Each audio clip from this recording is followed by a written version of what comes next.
If you hate yourself or blame yourself a lot, this video can change that forever, I guarantee you. Not just that, there's a bonus perspective at the end which can transform your social life also. So don't miss that one. I'll start with a painful story about myself where I hated myself for something for years, but then ultimately I learned how to stop, and I'll tell you how I did it. So this was in college. I was 19 and I had an incident with a person, let's call him Vishal. I actually used to hang out with this Vishal guy in a group. So we were kind of friendly, like not very close friends, but we knew each other. So this one day we were all actually kind of playing or hanging out in the football field. And we were just talking normally, and suddenly this guy just aggressively pushed me. And I didn't know what had happened, and he started accusing me. Like, how dare you talk to her like that? Now, who's her? So her is, let's call her Shruti. Like, she's a mutual friend in that group. And in fact, I was closer to that friend than Vishal. So he's like, how dare you talk to her like that? I mean, talk to her like what? Like, you know how you talk. So what had happened was, I used to message that friend, like I used to talk to her, and in those days you had to SMS, and each SMS actually costs money also. That's just trivia. But yeah, we were just joking with each other, and she just called me dog.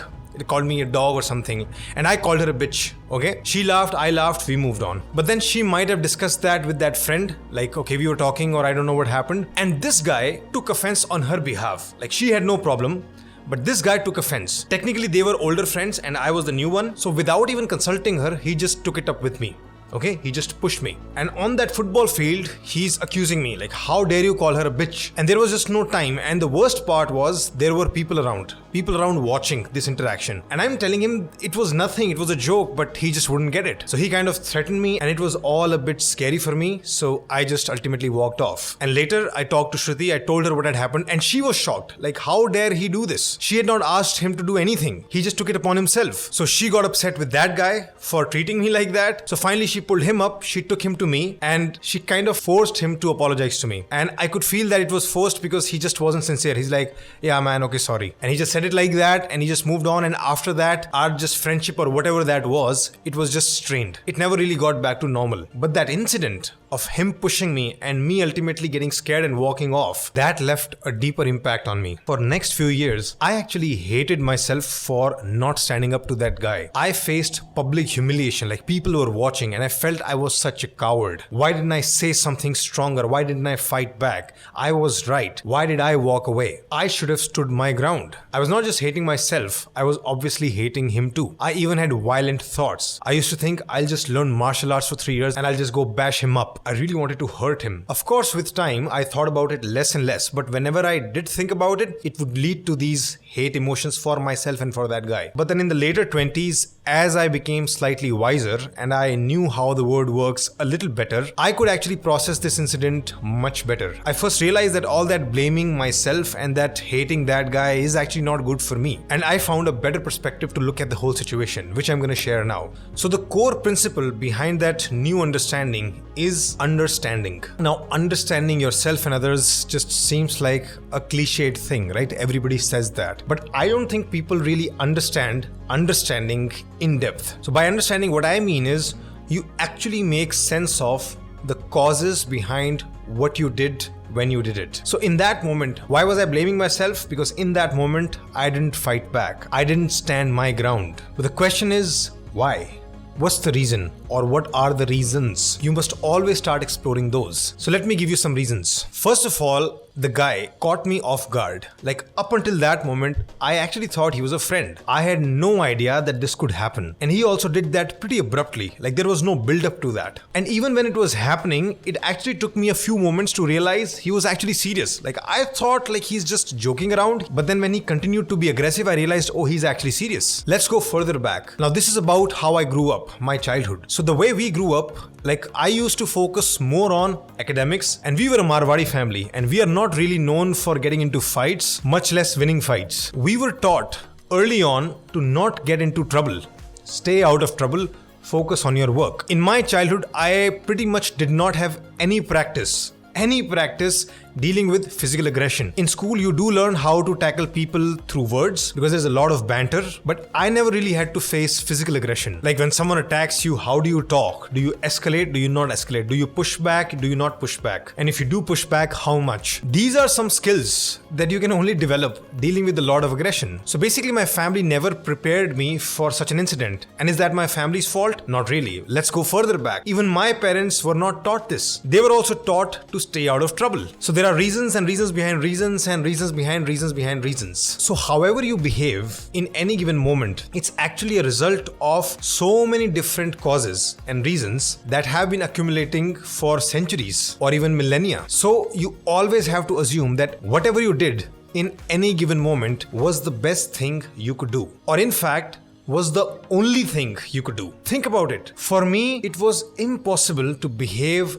any differently in that moment given the realities until that time. How I was brought up, how my personality was, what I was thinking in that moment, how sudden it was, all of that came together to make me behave the way that I did, which is I just kept explaining myself and then walked off. And that was the best and the only thing that I could do. So the question is, why would I hate myself now?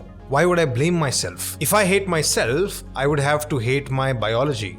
I would have to hate my parents and the parents' parents. I would have to hate the culture, my upbringing. If you go far back enough, I would have to hate the apes from which we evolved. I might ultimately have to hate the Big Bang. So what I'm saying is, if you're hating yourself, you're pretty much hating Big Bang. Dramatic, but partly true. So when you understand this perspective, you understand yourself. This is the real meaning of understanding. But of course, you would say, is that enough? Of course not. You do have to think about future. Because if you have gone through something difficult in the past, it only makes sense to learn something to avoid it happening in the future again. Now, I still really can't say that I'm fully prepared for such an incident now because I never really took time to prepare for it. I do believe that it was just a one-off thing. It was just an unfortunate incident and it just would not happen in day-to-day life, and it hasn't since probably a decade. But yeah, if something were to happen again, I may actually learn to de-escalate the situation. I'll talk calmly but firmly. I actually may involve other people. And who knows, if the person is still pushing me, I may push back a little and then try to de-escalate again. If the person seems too dangerous, I might run. Again, like I said, I have thought about it, but I'm not fully prepared for it. I think the best thing would be to learn martial arts and learn how to immobilize somebody. I think that's the best thing I can do. But yeah, it's not on my priority list right now. But the basic idea is, for whatever has happened in the past, you understand yourself and you must have the intention to learn something from it and change yourself for the future. Like doing your part so that you can avoid the same bad thing from happening in the future again. And you can apply this formula to other areas as well. So let's say you took a bad decision in life. So for example, one day you got really sick of your job, like your boss was rude to you and you just quit. You said like, okay, I'm done. You just blurted out, I'm done, I'm leaving. And in the following 1 month, you are now searching for a job and you're not finding a good one and your bills are piling up, and after 1 month now you're regretting, why the hell did I took such an emotional decision? You're really blaming yourself. I'm so stupid. Why couldn't I just calm down before taking that decision? The job wasn't even that bad. I'm such an idiot. The same formula applies. The formula is, you resigned from that job while you were high on emotions, right? So in that moment, that was the best thing you could do. Actually, the only thing you could do. You were already tired of the job. You did not have the skills to manage your emotions. You had some different ideas in your mind for some future jobs that gave you some confidence, etc, etc, etc. So multiple reasons came together to make you make that decision. So just understand yourself, don't hate yourself, but then again learn from it. Which is, next time I am really sick of my job, I hate my boss, and I'm feeling very emotional in the moment, what I would do is, I would take a 1-day leave and I would discuss the decision with at least 2 people. I would not write any mail being high on emotions. And this is a good lesson. Another scenario could be, let's say you're a football player, okay? So you're playing a very important match and the match is a tie and ultimately it comes down to penalty shootout. So everybody in the other teams actually scores a goal. Everybody in your team except you scores a goal. So because of you, your team loses the championship. And then in the coming days, you just hate yourself. You're just beating yourself up. What have I done? I'm the worst player ever. I don't even deserve to play such a game. I've ruined other people's dreams. You're unable to fall asleep. You're unable to look people in the eye. You stop meeting people. And again, the same formula applies, which is, given the realities of that moment, there was pressure on you. You have a certain skill set. The way the goalkeeper was looking at your movement, how much training you've gotten for those penalty shootouts, how much power there is in your kick. etc., etc., etc. Again, there are so many reasons behind what happened at that moment, why that ball wouldn't go in. So many times the reasons are just random, because it's not like you haven't scored a goal before in a penalty shootout. You have, in different circumstances. So you have to really think about it as that was the best I could do, and that was the only thing I could do. And what's for the future? Well, the answer is pretty simple. You train more and more. You train for penalty shootouts with different goalkeepers. You spend more time on it. You try to simulate pressure in your mind and then try penalty shootouts. There could be so many training drills for that. And that's all you can do. So again, you have to understand yourself and change yourself for the future. What would be the point of hating yourself? Just being hard on yourself doesn't change the past nor the future. Now let's come to the bonus part, which is supposed to transform your social life. And the bonus part is that this principle of understanding yourself has to be applied to everybody else in the society. Do you know what that means? It means I have to apply the same principle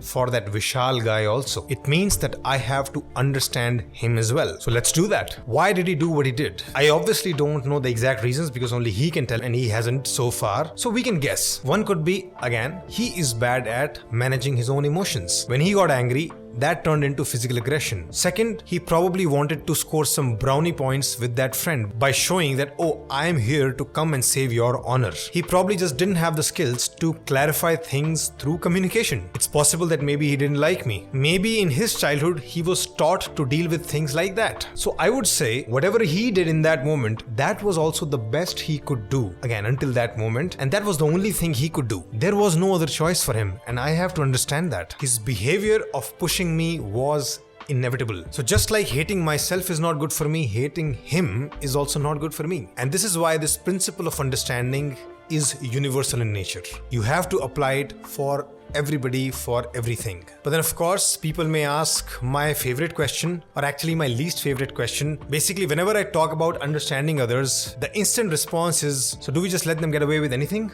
So they can do whatever they want and we just understand them? No. Please never confuse understanding for the past with things to do in the present and future. That's a separate area. So I'll explain with the same example. What would I do with that person now? Okay, so there are 2-3 main things that you can do in the present and future. First is, like if it's an ongoing relationship and somebody has done something wrong towards you, first you try to communicate and ask for change. Like you push them to apologize for it and you push them to change. And if that person is receptive and then the relationship is really good and they are well intentioned and they are not just egomaniacs, they will probably realize that yes, they have done something wrong. So you can have like a good faith agreement that please don't try to do that again. This is the healthiest way because here the person actually changes for the better. But obviously, in many areas with many people, this change thing won't work. People sometimes won't even apologize. They might actually blame you back. And even if they agree to the mistakes, they might actually not change. So what do you do then? Then you basically manage your distance with them. So for example, if somebody borrowed money from you and never gave it back, what do? Next time, you don't give them money. You manage your distance. You take a step back. Like, okay, we're not going to engage with each other monetarily. In this example also, I ultimately did manage my distance. I actually stepped back from that person. I didn't interact with him much. And this managing distance is not out of revenge. Okay, you know what?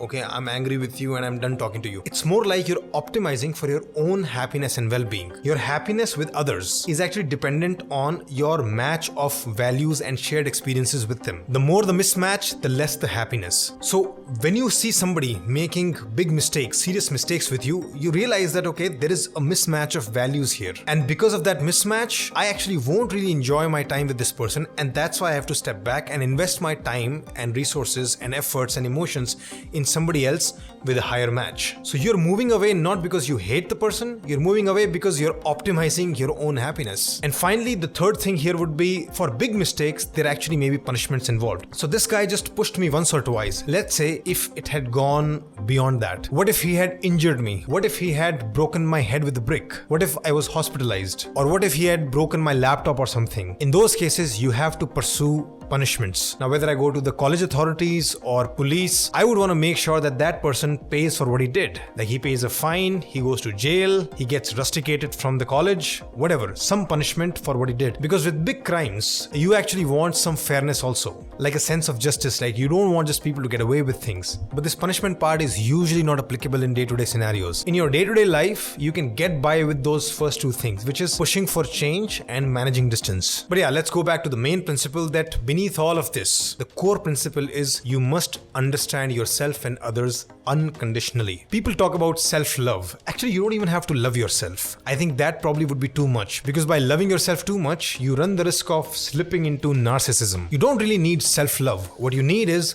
self-understanding. And by the way, I am so strong on my principles that if that Vishal guy comes back tomorrow, apologizes for what he did, and actually tells me the reasons why it was wrong, I will accept his apology and I actually can be friends with that person again. No problem. Because again, what am I looking for? I am looking for match in values. If that person has matured, I can easily have a happy friendship with that guy. Because in this new perspective, there is no space for holding grudges. I am not holding any grudge against him because I've understood him. I can always give second chances to others. I just need real good evidence for change. When I go to sleep, my mind is free from hate or blame for myself or for others. In my eyes, the whole history of this world is just a random continuous flow of events. In that continuous flow of events, some things will go according to our happiness, some things won't. And that's just how the world is. What's the point of hating or blaming things? Whatever happened, it was what it was. Best you can do is maybe shape those flow of events in a manner that they go more and more towards your happiness than not. That's the best you can do. But what's the point of associating any negative emotions with the past? And this is what I want you to walk away with. Whenever you look at any past historical event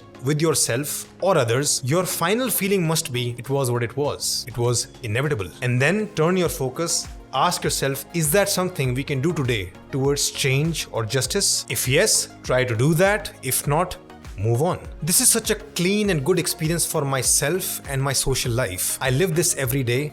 Trust me, this works. So in 3 lines, understanding for past bad, changing for future good, punishment for justice. That's optional. Thanks for listening. And if you are someone who constantly feels, why am I so unlucky? Then you can watch this video.